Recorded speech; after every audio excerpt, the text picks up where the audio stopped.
And the blue and the white in this, if I can hold it, is stunning.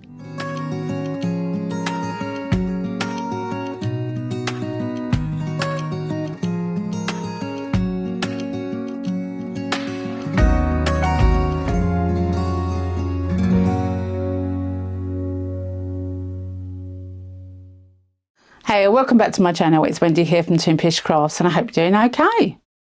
Now, if you haven't heard of Resin, you really should. They make some amazing moulds. A little while ago, actually it's probably about 6 months ago, I used a couple of their moulds and put them together to make one item with 2 different moulds, pairing them up. And one of them was a little butterfly, and I absolutely adored the little water ripple butterfly. So when I found out they had more water ripple effect moulds, I asked my representative if he wouldn't mind lending me a couple to try. So he said, yes, I'll send you a few. So I have some new water ripple moulds from Resin. I am so looking forward to using these and seeing what I can come up with using them and what techniques I could use to make them. I'll try and keep this video not too long and tedious. But yeah, I hope you enjoy water ripple items.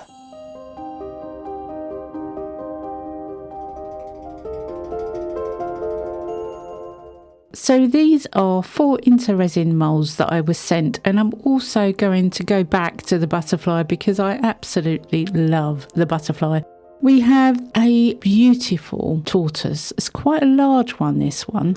By the way, all the links for these moulds will be in the description box below, together with an affiliate link and a discount code. The next one is a cross. Now this does have the water ripple on the front of the cross, and I just think that is stunning. I do love the water ripple. This one was a diamond cut type effect for a diamond type pendant piece. And this one I did actually ask for. It's the diamond cut crescent moon, and I think I'm going to absolutely love this one. Now this one has a really odd piece. You know, you can have the silicone stick type thing that will give you a hole through the piece. Well, this one's in 2 parts because it's underneath the lip. So the bottom part has to fit inside the top part. So one piece at the bottom slips into the middle of the piece on the top. So before you make it, you've got to make sure it's in the right place. Must have been a logistical nightmare to make that. Throughout this video, I'm going to be using a Stoyo 1:1 ratio epoxy resin. Beautiful resin. I'm also using their mixer that is a rechargeable AI mixer. I'm also using Stoyo's degassing machine. I did a video on this a little while ago, and I'll link that in the top right hand corner. It's a great little machine, and if you haven't got a degassing machine already, it's one to think about. Now I've got the silicone base, it makes it a lot less vibrating. Now I didn't measure these moulds, and I wasn't 100% sure of how much resin I needed, so I made up about 80 ml. It's also worth mentioning that I left it to stand for about 20 minutes, and I'm dividing it into 5 small plastic cups because those are the 5, hopefully, that I'm going to be using for the moulds that we have. To start with, I'm going to use a little Sprite in one pot. This is one of Emma the Tiny Turner's chameleon flakes. It's not a powder, it's a flake. So it's gonna look different in resin than if you were to use it as a colorant on the mould. It's going to be flakes in resin, but these flakes are superb in the colours that they have in them, and I don't use them enough in resin. So I thought it would be really good to put these flakes in these pieces. Seeing as the moulds are so sweet, this colour is going to really come out nicely, fingers crossed. So I filled the cross up. I did go around the outside edge with a micro brush to get rid of any stuck bubbles, and I put that to one side. I'm then moving on to the next piece, and I'm going to do a similar thing, but this time with Fairy, which is another of Emma the Tiny Turner's flakes. These are available on toonpish.com if you want to know where to get them. Again, this is a beautiful pinkish flake. I just love the way these flakes look, especially in resin. Now they are quite high priced, but they are perfect for little items like these. And as these moulds are so beautiful, I figured they deserved some flakes. So I filled this one up as much as I could with the amount of resin I had. I did top up with a little bit of clear because I didn't have enough in the pot, but it's clear resin with flakes anyway, so it's not going to make any difference. And I squirted the top with isopropyl alcohol. Now, I didn't know how deep this mould was, so I did go around with a micro brush, but I didn't push it far enough into the mould, but we'll come back to that. And this is Elf. Now, as you know, Elf is green, and I'm not a green person. Well, if you didn't know Elf was green, it's green, but it has some other colours in there too. It's not just green. As with all Emma's flakes, they're not standard just one colour. They have multiple colours in there. And I am trying to be green inclusive, so we're going with Elf. After all, it is a beautiful colour, isn't it? Moving it to one side, I get the large diamond type pendant piece. And I've gone back to fairy. Now I do like fairy, it's a gorgeous pinky colour, but I think it's stunning. And I mean, I love pink, I love purple, and I just love this colour. So with this one, it's getting the fairy. And again, I'm using every bit of resin I have, scraping those pots till I can't get any more out. I'm not really keen on using these type of plastic cups, but I have tons of them that come with other things. And rather than waste them, I'm going to use them. The little spoons, however, I clean off and use over and over again. By this point, the resin is really heating up. This was made quite some time prior to making these pieces.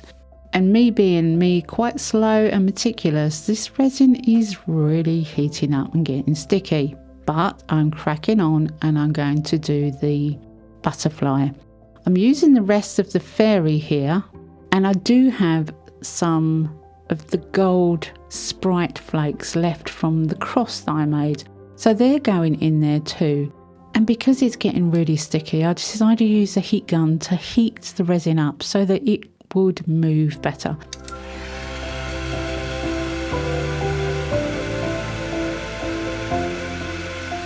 When you heat resin up, it becomes more liquid. So it's a good way to get rid of the bubbles because the bubbles can escape if the resin is less sticky. So a little bit of heat on these moulds while I'm putting the resin in really does help.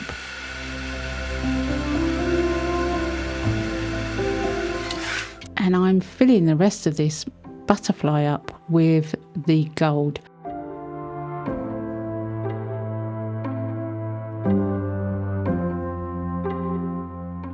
The following day they are all cured up, and to start with, the crescent moon had no room left in the mould at all to do anything else, so I decided just to demold it. Now this is what I said about putting the micro brush down into the mould. I didn't put it in far enough and I actually missed the bubbles at both tips. So the next time I make this, I will make sure I push a micro brush down into those tips. The other 4 pieces are going to have a black background. Chameleon anything really loves black. And I'll link a video in the top right hand corner that shows you what happens to colours when you use different colours behind them. And that might help some people. I know I've had questions recently about it. So I'm going to use a very thin coat of black. Now this black actually does have quite a large amount of blue in there as well, because I was using this for another product and I had some left over, so I figured, you know, it will work. It's quite dark, it does have blue mica in it, but it's still black. So I use a little bit of black on the back of each of these pieces and spread the resin round to cover the back of the moulds.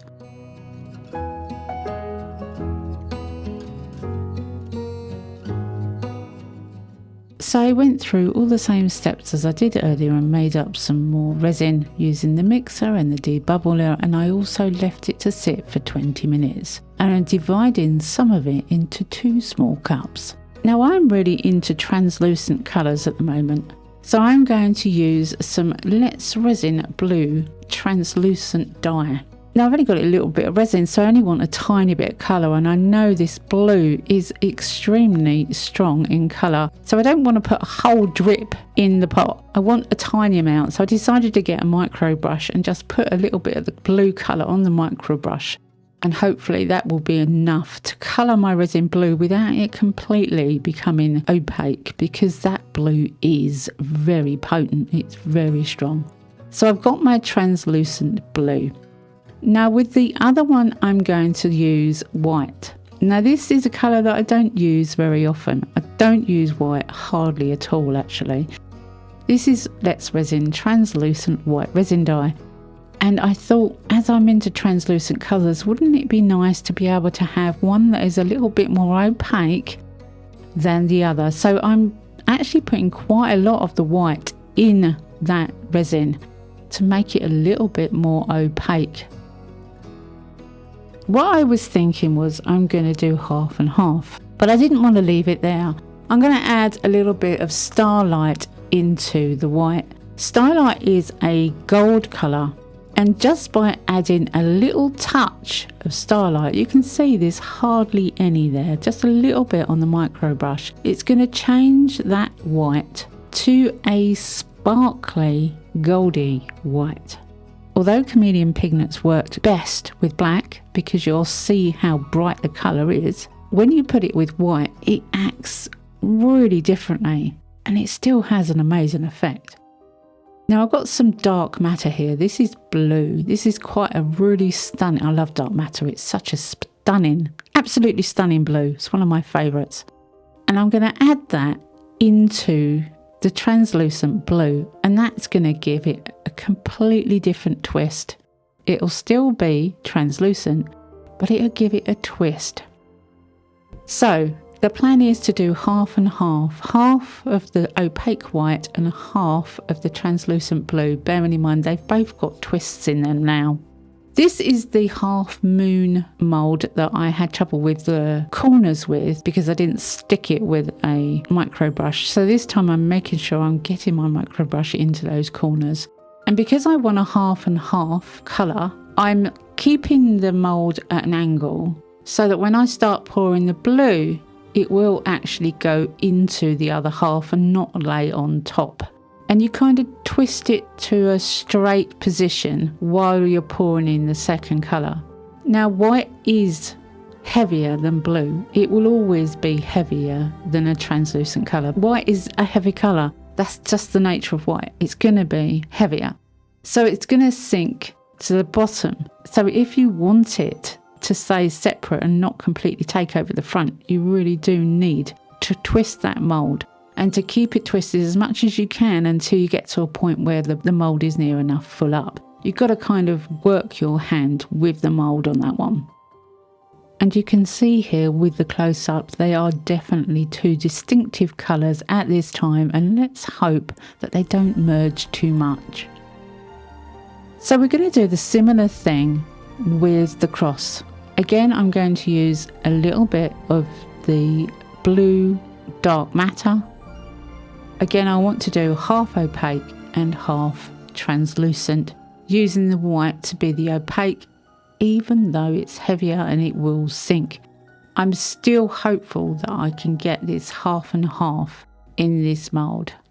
This time I'm going to pour both colours at the same time. Now as you can see, I poured the blue at the top and the white just down the main stem. They will mix slightly, but hopefully they will stay separate. Now I have some blue left and I'm going to use the butterfly mould again. So I'm using the rest of the blue in the tips of the butterfly wings, and I'm going to add the white on top. It is quite thick, it is quite gloopy, it's not quite sticky, but it is quite thick. By this point it's about 25 minutes since I mixed it. Now I do want these two colours to mix a little, so I'm just using a micro brush just to get a little bit of mixture between those two colours. And because I've brought up a little bit of blue on the micro brush, I'm going to just dab it on top. And finally I can just top it up with clear resin. Now I'm going back to the large diamond type pendant piece that is actually quite chunky, and I really like that. I want to do a clear blue with a white completely separate. And this is Nebula, a tiny amount of Nebula. That is the pink ghost pigment or ethereal pigment from the Tiny Turner. It just gives it a little twist.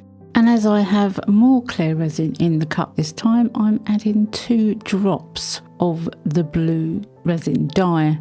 But look at how dark 2 drops makes that colour. I'm not going to add anything else to that this time. Now I'm going to pour both colours together and hopefully be able to separate them in the mould. I do expect this white to sink down underneath the blue, but fingers crossed we're going to get some separated colour in there. Finally we're onto the large tortoise shell. Now this is kind of a water ripple type effect on this tortoise shell. It is a stunning mould, and InterResin do have loads of really cool stunning moulds. The link for InterResin will be in the description box below the video. And with this one I've just poured in mostly blue, and I'm just sprinkling some white on the back, and that's it. How simple and easy is that? Admittedly the resins are warm, but resin does what resin wants.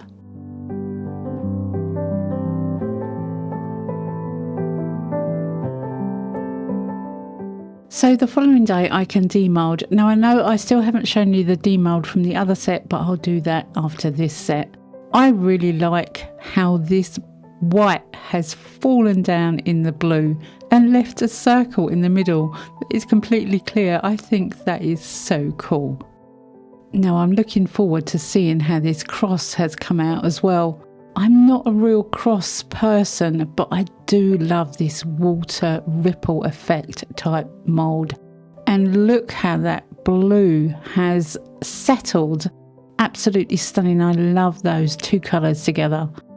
The butterfly, I do struggle a little getting this butterfly out the mould, but it's so worth it. It's such a sweet water ripple mould. And the blue and the white in this, if I can hold it, is stunning. Absolutely beautiful piece. Love this butterfly. I've got to make more of these. I don't know of any other butterfly moulds that are this shape with the wings up. I think it is unique. This is the large diamond type piece, the one with just 2 colours, blue and white, completely separate. And I absolutely love it. Absolutely love it. I really am into translucent colours. The crystalness of that mould is spectacular. So this is the crescent moon shape mould with the crystal type effect. Is it crystal? Faceted edges. Absolutely beautiful mould. And I'm going to try and give you close-ups of all these pieces so that you can see the different colours of them. So this has the dark matter in the blue and the starlight in the white. With the cross, it's the same. Dark matter in the blue and starlight in the white, and you can see those shimmers of those colours in there. The butterfly is, like I said, it's my favourite. And those shimmery colours in these pieces, close up, you can see them so much better. I absolutely love these moulds. The faceted diamond heart mould pendant, these 2 colours are stunning. The pink in the white is just shimmery and glistening, where the blue is just completely crystal clear blue. The way the white worked in the tortoise is just phenomenal. I do love the way resin works. It has a mind of its own most of the time and does spectacular things, and I really love that. So going back to the first ones I made, this has to be my favourite piece out of all of them. I'm not really a gold person, but look at those colours in there. Orange, yellow, gold, even a little touch of blue. Absolutely adore the colours of this with the black background. It's stunning. And even though I missed the corners on this crescent moon, I think it's beautiful. All those different colours in there just make it sparkle. And the faceted heart with the black behind in the background is absolutely adorable. So now you've seen them both, which do you prefer? A black background or colours with white? Obviously I'm not a green person, but I still appreciate how gorgeous this tortoise is with the green flakes in and the black behind. The piece that actually sparked my interest to start with was the butterfly. This water ripple effect on a mould is gorgeous. Well, I've had a lot of fun using these moulds and making these stunning little pieces from these gorgeous resin moulds. I hope you've enjoyed this video and I hope you've got something out of it. Come back and see me next week because you never know what I'm going to be up to. I never know what I'm going to be up to. Have a great week, happy crafting, and bye for now.